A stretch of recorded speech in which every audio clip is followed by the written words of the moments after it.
BJP সরকারের দুমুখ নীতি দেখেছি। রাস্তায় 15 মিনিট নামাজ পড়লে পুলিশ তাদেরকে লাঠি মেরে ছড়িয়ে দিয়েছে।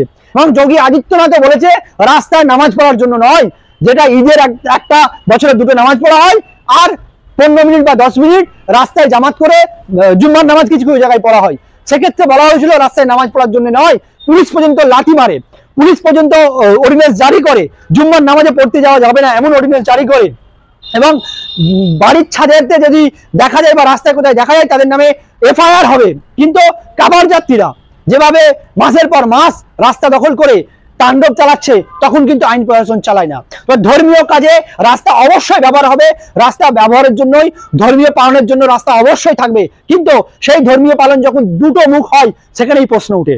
তবে সবচেয়ে চিন্তার বিষয় দেখা দিচ্ছে কাভার যাত্রীদের এই অত্যাচার নিয়ে। ধর্মীয়ভাবে লালন পালন যখন মুসলিমরা কিছু করে তখন কিন্তু এক রূপ দেখা যায়, আর কাভার যাত্রীদের ক্ষেত্রে আরূপ।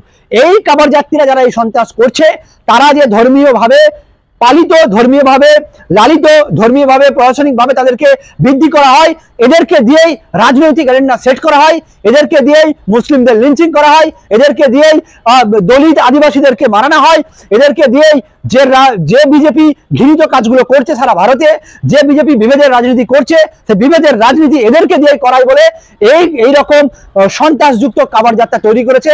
প্রকৃত ভোলে বাবার ভক্ত কাভার যাত্রা নয়, প্রকৃত ধার্মিক কাভার যাত্রা নয়, এইরকম ভাবে সন্ত্রাস সৃষ্টি করেছে, যেটা কিন্তু খুবই ভয়ের বিষয় ভারতের জন্য। এবং সবচেয়ে বড় কথা, এই কাভার যাত্রীদের জন্য প্রশাসন স্কুল পর্যন্ত বন্ধ করে দিয়েছে। ভাবা যাচ্ছে ভারত কোন দিকে নিয়ে যাওয়া হচ্ছে, দেশকে কোন দিকে নিয়ে যাচ্ছে। এইরকম ভাবে কিন্তু নেতাদের পরিবারের ছেলে মেয়েদেরকে রাস্তায় নেমে দেওয়া হয় না, গরিব আদিবাসী দলিত ছেলেদেরকে রাস্তায় আদিবাসীদের নামিয়ে দিয়ে ভারতকে এক অগ্নিকুণ্ডের দিকে ঠেলে দেওয়া হচ্ছে।